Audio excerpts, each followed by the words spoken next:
Wonderful. Good evening, everyone, and welcome to our tonight's training. This will be one of those trainings that you will find very critical, very important. As shared earlier on, this is the entire business. You realize that this is the entire business because we'll be talking about how you build a very big team following the 7 skills that we all need to build in the business. For those that we are meeting for the very first time, JOSPHAT KARIUKI is my name. I've been in the business for the last 15 years, together with my wife and partner, Pieros.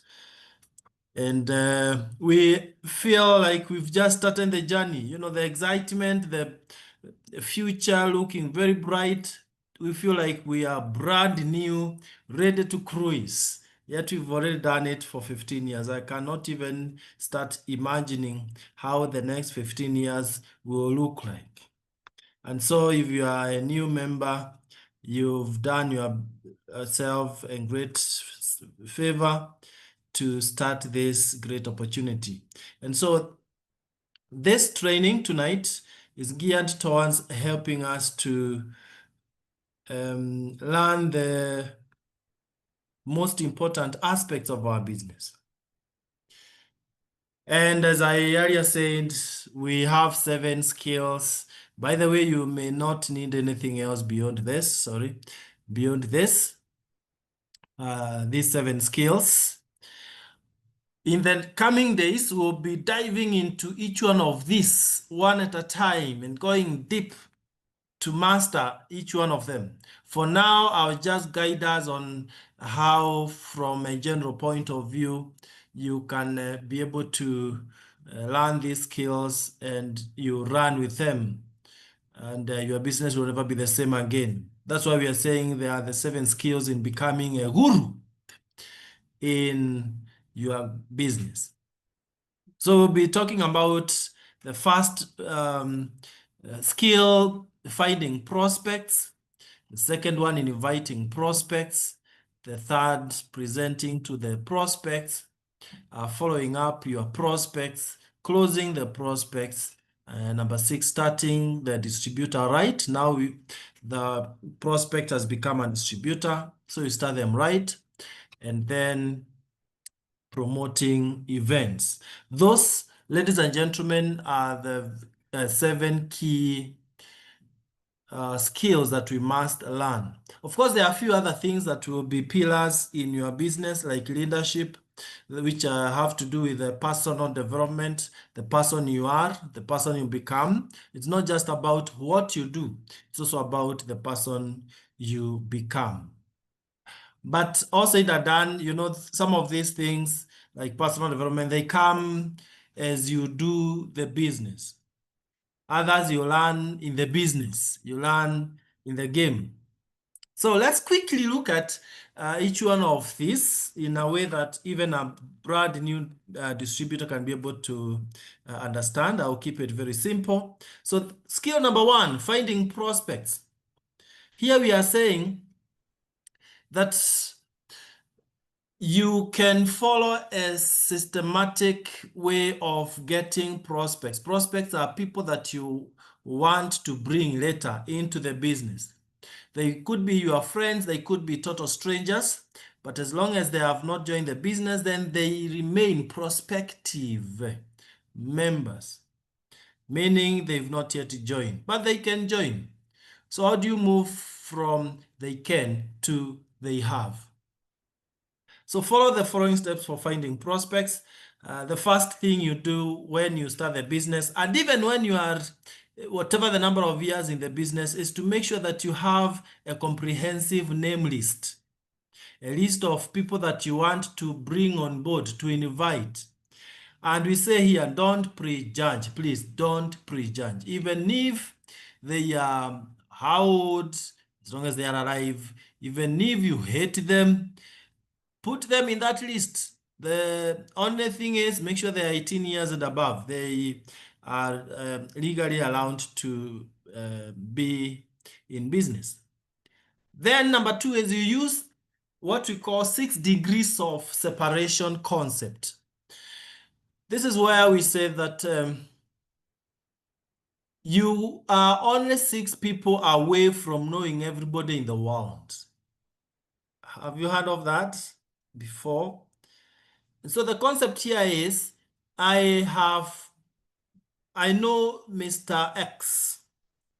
Then I'll start thinking about who are the friends to Mr. X. So now I'm going to the next level of separation, the next degree of separation. And if I continue like that, then by the time I'm getting to the 6th, then I will have literally more or less known or reached out to everyone. So we also say it's not about the person that James knows. It's about the person that the person, it's about the person that the person James knows. It's about, I know you, but I don't know your friends. So by bringing you, I am likely to bring your friends that I didn't know. So that's the concept. And you add them to the list. By that time, you are not bothered about what you are going to do with the list. You are just writing the list, name list. Number C is constantly expand this name list. It is called active candidate list because it will never get exhausted. It never stops growing.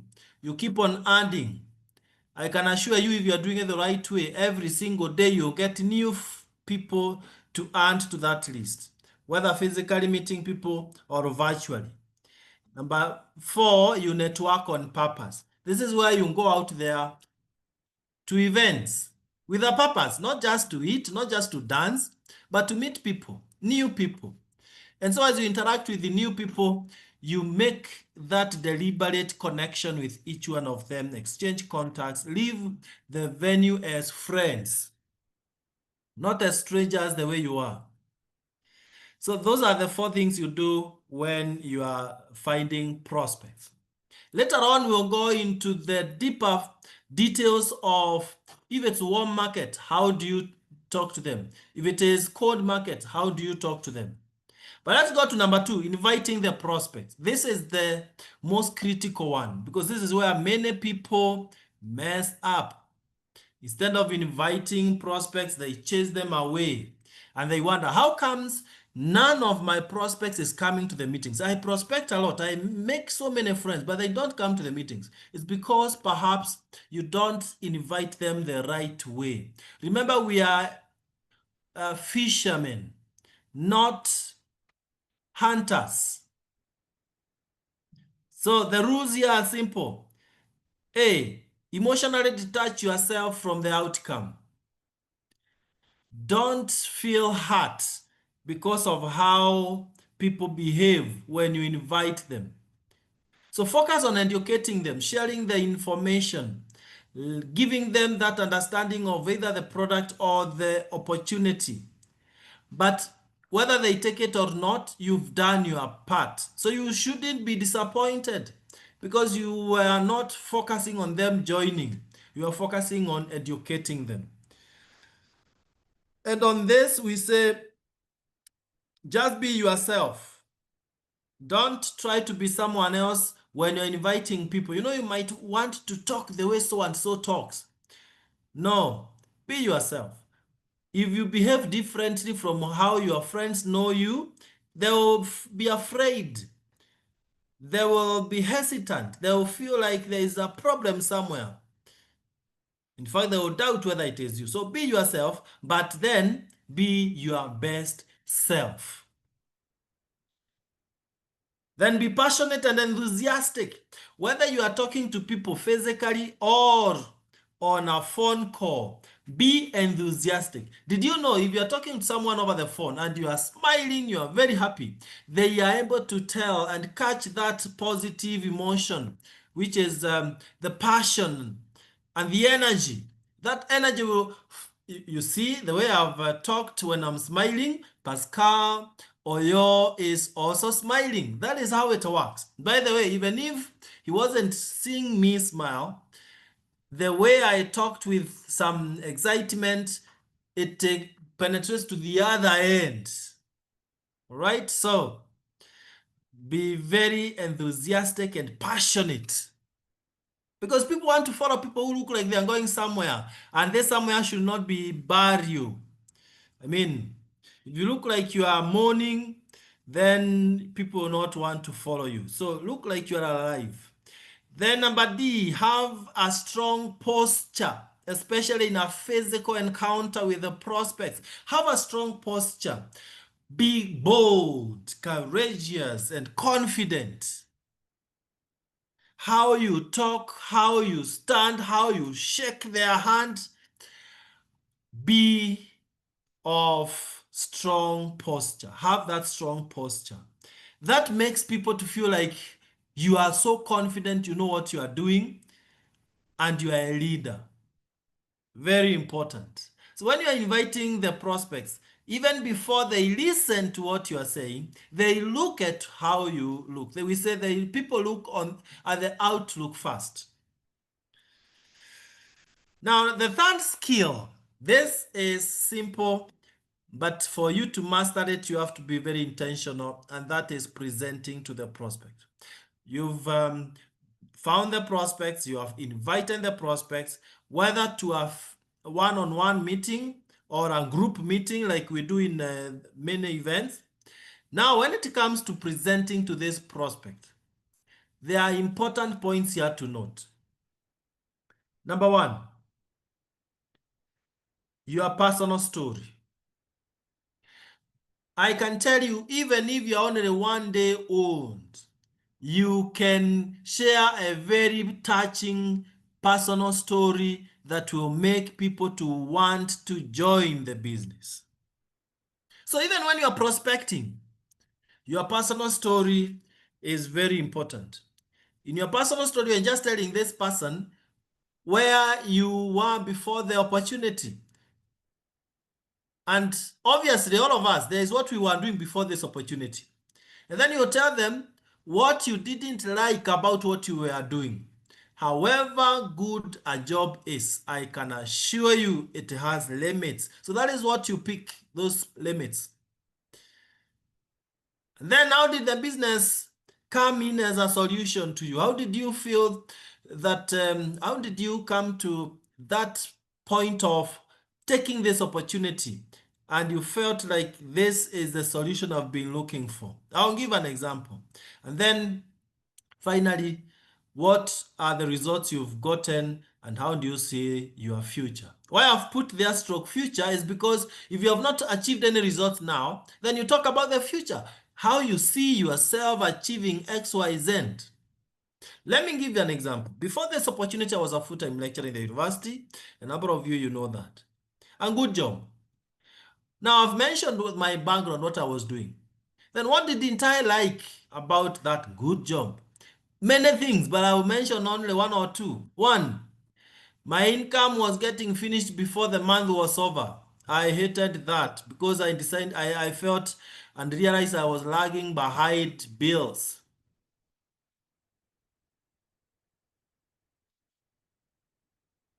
Now, if that is the hottest in my list of the things I didn't like, then I can run with that. And you know what? For almost every other employee and many small business people, that is what they go through. Their income gets finished long before the month is finished. Then now I will tell them how I found this business as a solution. I was shocked to see people who are not even as educated as I was being so financially free, driving those best machines, Range Rover and cruisers, living in the best estates. And I was like, this is what I want to do. I heard a story of one army man, XYZ. You know, that's how I found this to be a solution. How do I see my future? By the way, before I got to where I am, I always told people this about my future. I see myself driving my, my dream machine, Land Cruiser. Of course, it became a reality later. I see myself being financially free, not buying things because that's what I can afford, but buying things because those are the things I need. So curate your own story and your business will fly. Learn the standard presentation. If you are new, just focus on listening and watching how others present. Internalize it and start practicing after church with that friend. You are sitting together, present to them. I mean, you don't have to remember everything, but as you practice, you get to internalize everything. Fortunately, our presentations are simple and duplicatable.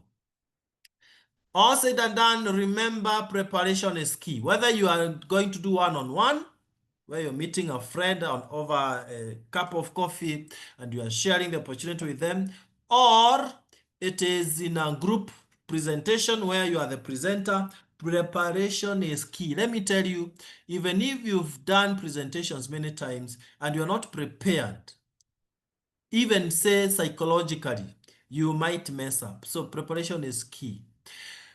Number 4, now you've presented to them. Some have joined, others have promised they'll be paying, they've carrying the pay bill number or whatever the thing. The next thing you need to do is follow up. And follow up simply means doing what you said you would do and you do it promptly. If before you parted ways with a prospect, you agreed that you would call them on today's Tuesday, you would call them on Thursday because that is when they said they would pay the registration, then you have to note that one down, including the time, the hour that you should call them, and you call them exactly that time. That's what we call follow-up. And they respect that. When they see that you are doing exactly what you said you would do, they respect that. Every exposure should end with a plan for the next exposure. This is a very smart way of following up. Instead of telling someone, pay, you call them many times telling them to pay the registration. What you could do as a follow-up is, after, say, the meeting we had on Saturday evening for guests at 8 p.m. Immediately after that, those who are ready to pay, let them pay. Those who are not ready to pay immediately, now tell them about the next major event or meeting.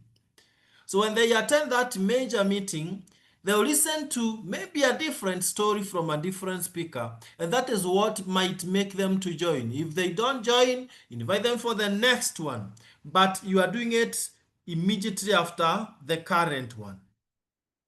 And even after they have joined, those who have joined, you already know which is the next suitable meeting for this person. Those meetings are what we are calling exposures, and you invite them for that. So, and note that many people join after 4 to 6 exposures for an average person. There are those who will join at once. The others will join after 8 exposures, but we are saying on average 4 to 6. So don't give up too fast on anyone. And they say that when you are following up, do it until one of you, the two of you, you are the one following him, until either of you dies. Before that, keep following. And finally, condense the exposures. Don't do one meeting a whole day, 4 hours. No. Have many short meetings. So you're able to achieve more. It will be more productive that way. Number 5, closing. Now someone is ready to join, but remember they will not join if you don't ask them some power questions. Some people just fail to pay the registration because you didn't ask. It's even in the Bible. Reverend Simon Malusi is in the call. It's in the Bible. You don't get because you don't ask. You don't receive, you don't get because you don't ask. Ask and it shall be given. Now you have to ask the prospects to join, to pay. And you ask them these kind of questions. Did that make sense to you? The questions you're asking should be questions that will lead them to a positive direction, not a negative direction. Now, when you ask them, did that make sense to you? Definitely the only answer they can give is, yes, it did. Number two, what did you like best? You're asking them, what did you like best? So they will pick one, whether they say products, whether they say the money, whether they say traveling. It's okay. Either way, that's a positive response. A possible third one, and there are many, by the way. Can you see yourself achieving your dreams through the business? Can you see this, how this could be an opportunity for you to achieve financial freedom? The answer is yes. I mean, only a crazy person who will say no. And if they say no, they can't see, then the problem is with their sight, not you. If someone tells you I can't see, then the problem is their eyes, not you. And you can deal with it from that point. So we are saying you can ask any question as long as it's leading to a positive direction for the prospect, right? So that's how, and when you are closing, let me mention this because I have seen it work very powerfully. When you are closing, never ask the prospects what they feel. Don't ask them whether they will join. No, those are not questions to lead them to the positive direction we are looking for. In fact, don't expect them not to join. Expect, there's something we call power of expectation. You get what you expect. You get what you expect. So expect that they will join. Assume they have money. Be convinced they have money. Don't look at the outlook. Be convinced they have money. And so ask for them to pay when you are convinced that they have money. And you'll be surprised how fast people will be joining. Skill number 6, starting the distributor right. Now, this person has joined, you've processed their kit. Make sure you start them right. How you start the distributor will determine how fast and how far they go. Start by congratulating them. You are elevating their spirit. Congratulate them for the wise decision. Remember, it's a decision. It's not a very simple decision. It's a decision that involves money. Then now set their expectations. And you're not the one setting, you're setting with them. This is where you ask them questions like, how much money would you be excited to be earning in this business? For you to feel, wow, I'm excited. How much would that amount be? Now, when they tell you, say 100,000 Kenya shillings, when they tell you 100,000 Kenya shillings, then you'll ask them, how many hours would you love or would you manage to be putting in per day to achieve that 100,000 Kenya shillings? You're setting expectations with them. They'll tell you 20 minutes a day. Now you tell them that may not be sufficient. That may not be sufficient. That time is too little. So you adjust. You're setting realistic expectations. Then you might agree, okay, I'll push myself to 1 hour every day. And then, of course, the effort in terms of attending trainings, meetings, and so on and so forth.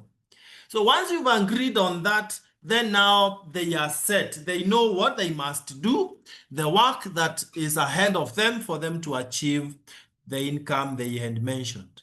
Then help them make a sale or sponsor someone soonest. We are not saying you do it for them. You're just helping them to do it.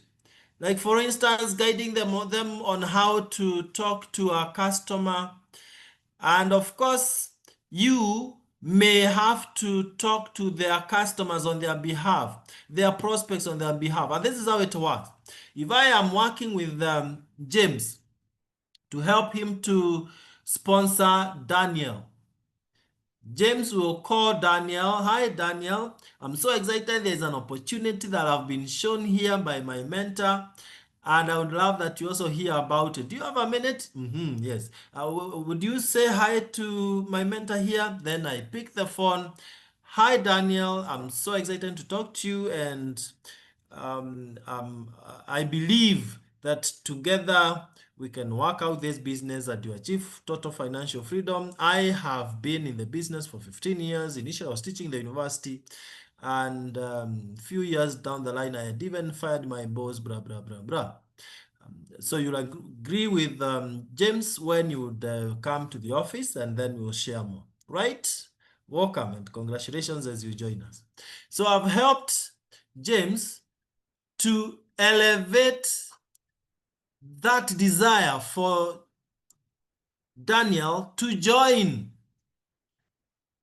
to attend a meeting. And that is what we are talking about here. So you help them. You're not doing it for them. You are just helping them. All right?